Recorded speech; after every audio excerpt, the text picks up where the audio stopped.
स्वागत है आपका आज के सेशन में। आज के सेशन में हम आरआरबी एनटीपीसी से रिलेटेड क्वेश्चंस को करेंगे। आज हमने पैटर्न में थोड़ा चेंज किया है। इसमें क्वेश्चंस को थोड़ा डिस्क्रिप्टिव बनाने की कोशिश की है और ज़्यादा से ज़्यादा टॉपिक से रिलेटेड क्वेश्चंस की क्लियरिटी बनाने की कोशिश की है, ताकि आपको आसानी से समझ में टॉपिक आसानी से समझ में आए और इसमें क्वेश्चंस की अधिकता आपके एग्जाम के पॉइंट ऑफ व्यू से ज़्यादा रहे।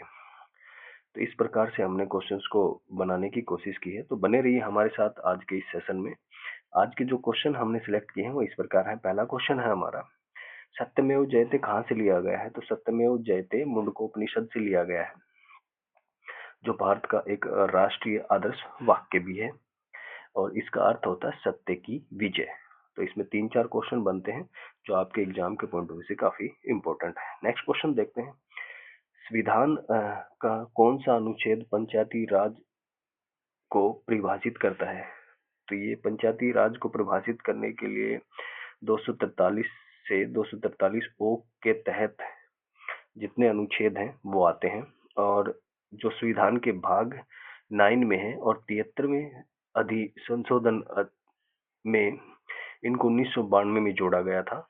इसके अलावा अनुच्छेद 40 में ग्राम पंचायतों के गठन की बात कही गई है, जो एक नीति निर्देशक सिद्धांत है। तो इंपॉर्टेंट क्वेश्चन है, पेपर में पूछा जा सकता है। इसमें से एक क्वेश्चन आपको पेपर में जरूर देखने को मिल सकता है। नेक्स्ट क्वेश्चन देखते हैं, भारतीय संविधान में उपाधियों का अंत किस अनुच्छेद के तहत किया गया था? तो अनुच्छेद 18 के तहत भारतीय संविधान में उपाधियों के अंत किया गया था, और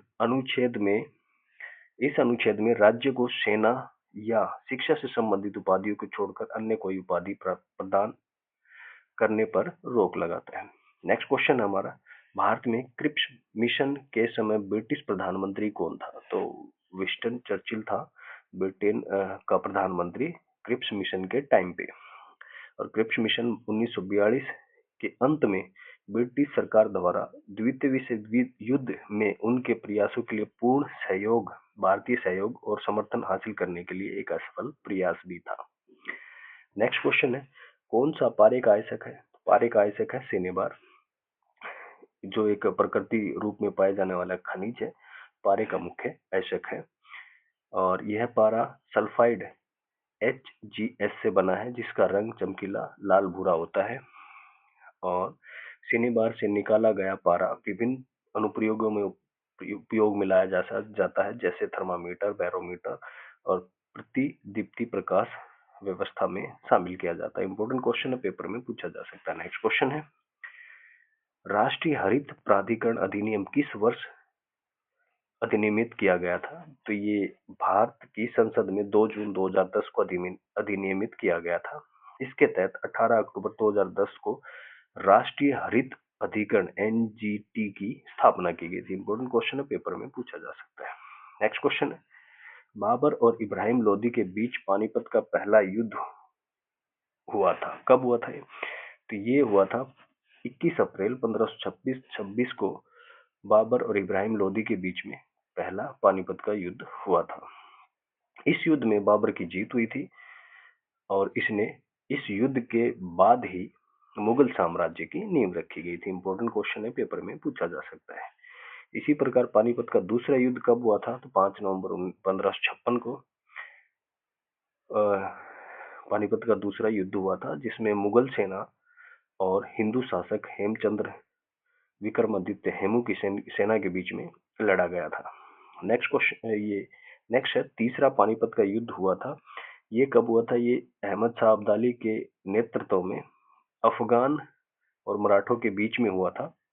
इस युद्ध में अहमद शाह अब्दाली की विजय हुई थी। तो ये 1761 में युद्ध हुआ था, पानीपत का तीसरा युद्ध। नेक्स्ट क्वेश्चन है अपना, किस अनुच्छेद के तहत सार्वभौमिक वैश्विक मताधिकार का प्रावधान किया गया था? तो यह अनुच्छेद 326 के तहत किया गया था। इसमें क्या किया गया? इसमें जिसके अनुसार लोकसभा और राज्यसभा की विधानसभाओं के चुनाव वैश्विक मताधिकार आधार पर होंगे। शुरू में मतदान की न्यूनतम आयु जो थी 21 थी, और इसके बाद 1988 में 61वां संविधान संशोधन किया गया था, जिसमें इसको घटाकर 18 कर दिया गया था। इंपॉर्टेंट क्वेश्चन है, पेपर में पूछा जा सकता है। और इसका जो न्यूनतम आयु करने का 21 से 18 करने का मकसद था ताकि युवाओं को राजनीतिक प्रक्रिया में भाग लेने के अधिक अवसर मिल सके। इंपॉर्टेंट क्वेश्चन है, ये 3-4 क्वेश्चन बनते हैं। जैसे 21 अनुच्छेद के तहत वैश्विक मताधिकार का प्रावधान किया गया था, अनुच्छेद 320, और स्टार्टिंग में वैसे की न्यूनतम आयु कितनी थी, 21 वर्ष थी, और उसके बाद 61वें संविधान संशोधन में कितनी कर दी गई थी, 1988 में 18 कर दिया गया था। 3-4 क्वेश्चन बनते हैं ऐसे, और एक ही टॉपिक एक ही क्वेश्चन में इनको हमने कवर करने की कोशिश की है। नेक्स्ट क्वेश्चन को देखते हैं हमारा क्या है। नेक्स्ट क्वेश्चन है, विश्व का सबसे ऊंचा जलप्रपात कौन सा है? तो एंजिल फॉल्स जलप्रपात है, वेनेजुएला में स्थित है। विश्व का सबसे ऊंचा जलप्रपात है वेनेजुएला में। और भारत का सबसे ऊंचा जलप्रपात कुचिकल है। इंपॉर्टेंट क्वेश्चन है, पेपर में पूछा जा सकता है। नेक्स्ट क्वेश्चन है, ए पैसेज टू इंडिया पुस्तक के लेखक कौन थे? तो इसके लेखक थे E.M. Poster. Passage to India के लेखक थे। इंपॉर्टेंट क्वेश्चन है, पेपर में पूछा जा चुका है और आगे भी पूछा जा सकता है। इस उपन्यास में क्या था, 1924 में प्रकाशित हुआ था और ब्रिटिश राज के दौरान ब्रिटिश उपनिवेशवादियों और भारतीयों के बीच जटिल संबंधों को दर्शाता है। नेक्स्ट क्वेश्चन है, प्रकृति में धातु किस रूप में पाई जाती है? तो ये संयुक्त अवस्था में भी पाई जाती है और अयस्कों के रूप में सामान्यतः पाई जाती है। नेक्स्ट क्वेश्चन है, भारत के संविधान का कौन सा अनुच्छेद राज्य को सार्वजनिक सेवाओं में कार्यपालिका से न्यायपालिका को अलग करने के लिए कदम उठाने का निर्देश देता है? तो अनुच्छेद 50 है, जो कार्यपालिका से न्यायपालिका को अलग कर सुनिश्चित करता है। राज्य की सार्वजनिक सेवाओं में कार्यपालिका से न्यायपालिका को अलग करने के लिए कदम उठाता है। नेक्स्ट क्वेश्चन है, भारतीय संविधान के निर्माण में कितना समय लगा था? तो इसमें 2 साल 11 महीने 18 दिन कुल इतना समय लगा था और यह प्रक्रिया 9 दिसंबर 1946 को पूरी हुई थी और यह 26 नवंबर 1949 को 9 दिसंबर 1946 को शुरू होके 26 नवंबर 1949 को समाप्त हुई थी और 26 नवंबर 1949 को भारतीय संविधान का कुछ भाग लागू कर दिया गया था। इस अवधि में कुल 165 दिन थे, 11 सत्र आयोजित किए गए थे और संविधान के कुछ प्रावधान 26 नवंबर 1949 को लागू किए गए थे, जबकि इसका प्रमुख हिस्सा 26 जनवरी 1950 को लागू कर दिया गया था। इंपॉर्टेंट क्वेश्चन है, इसमें 2-3 क्वेश्चन बनते हैं जो आपके एग्जाम के पॉइंट ऑफ व्यू से काफी इंपॉर्टेंट है। नेक्स्ट क्वेश्चन है हमारा, भारतवर्ष में सीधे ब्रिटिश क्राउन के शासन में कब आया? तो भारतवर्ष सीधे ब्रिटिश क्राउन शासन के अंडर आया था। तो ये अधिनियम भारत सरकार अधिनियम 1858 के तहत कंपनी के शासन से समाप्त कर दिया गया था और सीधा ब्रिटिश शासन, ब्रिटिश ताज के अंडर भारतीय शासन आ गया था और ये किसका परिणाम था? 1857 के विद्रोह का परिणाम था। महारानी विक्टोरिया 1858 में ब्रिटेन की रानी बनी थी और भारत का सर्वोच्च निकाय भी ब्रिटिश संसद को हस्तांतरित कर दिया गया था। वर्ष 1876 में महारानी विक्टोरिया ने भारत की महारानी की घोषणा की और नया शीर्षक 1 जनवरी 1877 को दिल्ली के दरबार में घोषित किया गया था। शासन की यह प्रणाली वर्ष 1947 तक चली, जब भारत के ब्रिटिश प्रांतों को भारत व पाकिस्तान में विभाजित किया गया था। इंपॉर्टेंट क्वेश्चन है, पेपर में पूछा जा सकता है। 2-4 क्वेश्चन इस पेपर में क्वेश्चन में बनते हैं। नेक्स्ट क्वेश्चन है, अभिज्ञान शाकुंतलम के लेखक कौन? अभिज्ञान शाकुंतलम के लेखक महाकवि कालिदास थे और यह प्रसिद्ध संस्कृत नाटक था। इसमें ये पूछा जा सकता है कि कैसा नाटक था? संस्कृत नाटक था जो महाभारत की कहानियों पर आधारित था और राजा दुष्यंत और शकुंतला के प्रेम की कहानियों को दर्शाता था। नेक्स्ट क्वेश्चन, पश्चिमी तट का नाम क्या है? कोंकण तट भी बोलते हैं पश्चिमी तट को। नेक्स्ट क्वेश्चन है, अजंता की गुफाएं कहाँ पे स्थित हैं? तो ये अजंता की गुफाएं महाराष्ट्र के औरंगाबाद जिले में स्थित है। इंपॉर्टेंट क्वेश्चन है, पेपर में पूछा जा सकता है। ये चट्टानों काट कर बनाई गई बौद्ध गुफाएं हैं। 1883 में यूनेस्को विश्व धरोहर में इस स्थल को घोषित किया गया था। इंपॉर्टेंट क्वेश्चन है, पेपर में पूछा जा सकता है। नेक्स्ट क्वेश्चन है, ओरछा नगर कहाँ स्थित है? ओरछा नगर भारत के मध्य प्रदेश राज्य के निवाड़ी जिले में स्थित है। ये एक ऐतिहासिक स्थल है जो यूनेस्को विश्व धरोहर की अस्थायी सूची में शामिल किया गया, एक ऐतिहासिक शहर है। नेक्स्ट क्वेश्चन है, भारतीय रिजर्व बैंक के पहले भारतीय गवर्नर कौन थे? तो सीडी देशमुख थे। भारतीय रिजर्व के पहले भारतीय गवर्नर थे। जिनका पूरा नाम सर चिंतामन द्वारकानाथ देशमुख था। बाद में उन्होंने केंद्रीय मंत्रिमंडल 1950 से 56 के बीच में वित्त मंत्री के रूप में भी कार्यभार संभाला था।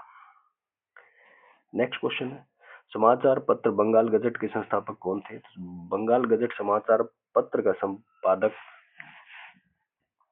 संपादन जेम्स ऑगस्टस हिक्की ने किया था, के द्वारा किया गया था। यह भारत में छपने वाला पहला अंग्रेजी अखबार था, जिसे 1780 में कलकत्ता में स्थापित किया गया था। इंपॉर्टेंट क्वेश्चन है, पेपर में पूछा जा सकता है। नेक्स्ट क्वेश्चन है, भारत के संविधान में कौन सा अनुच्छेद समानता के अधिकार का आश्वासन देता है? तो आर्टिकल 14 जो है, भारत के क्षेत्र में किसी भी व्यक्ति को कानून के समक्ष समानता और कानूनों के समान संरक्षण से वंचित नहीं करेगा। नेक्स्ट क्वेश्चन है, ऑपरेशन विजय किस युद्ध से संबंधित? कारगिल युद्ध से संबंधित है, जो मई से जुलाई 1999 भारत और पाकिस्तान के बीच लड़ा गया था। उसे ऑपरेशन विजय के नाम से जाना जाता है। इंपॉर्टेंट क्वेश्चन है, पेपर में पूछा जा सकता है। नेक्स्ट क्वेश्चन है, ईस्ट इंडिया एसोसिएशन की स्थापना किसने की थी? तो ईस्ट इंडिया एसोसिएशन की स्थापना दादा भाई नौरोजी ने 1866 में की थी। एक ऐसा मंच था जहां पे भारत के राजनीतिक, सामाजिक और आर्थिक मुद्दों पर चर्चा होती थी। नेक्स्ट क्वेश्चन, नाबार्ड का पूर्ण रूप क्या है? तो नाबार्ड का फुल फॉर्म है national for bank agriculture and rural development. क्या है? National bank for agriculture and rural development. यह भारत में एक शीर्ष विकास बैंक है, जिसका उद्देश्य ग्रामीण और कृषि विकास को बढ़ावा देना। इंपॉर्टेंट क्वेश्चन है, पेपर में पूछा जा सकता है। नेक्स्ट क्वेश्चन है हमारा 1925 क्वेश्चन नंबर है, नीति आयोग की स्थापना भारत सरकार के द्वारा कब की गई थी? तो नीति आयोग की स्थापना 1 जनवरी 2015 को की गई थी। इसका गठन केंद्र सरकार के द्वारा एक प्रस्ताव के ऊपर किया गया था, प्रस्ताव के माध्यम से किया गया था, जिसमें 1950 से काम कर रहे योजना आयोग का स्थान लिया था। योजना आयोग को खत्म करके भारत सरकार ने नीति आयोग को लागू किया था। नीति आयोग का पूर्ण रूप है national institute for transforming India. Important है नीति आयोग के बारे में। नीति आयोग का पूर्ण रूप क्या है? National institute for transforming India. यह भारत सरकार की शीर्ष नीति थिंक टैंक के रूप में कार्य करता है, और नीति आयोग के निर्माण की घोषणा भारत के प्रधानमंत्री नरेंद्र मोदी द्वारा सरकारी संघवाद को बढ़ावा और राज्यों को नीति निर्माण प्रक्रिया में शामिल करने के उद्देश्य से की गई थी। इंपॉर्टेंट क्वेश्चन नीति आयोग के बारे में पूछा जा सकता है। तो आज के सेशन के कुछ इंपॉर्टेंट क्वेश्चंस थे, जो एग्जाम के पॉइंट ऑफ व्यू से काफी इंपॉर्टेंट थे। आज हमने जो टॉपिक था उसको थोड़ा सा डिस्क्रिप्टिव करने की कोशिश की थी। आपको कैसा लगा सेशन, तो हमें बता सकते हैं कमेंट करके। तो बने रहिए हमारे साथ, मिलते हैं नेक्स्ट सेशन में। धन्यवाद।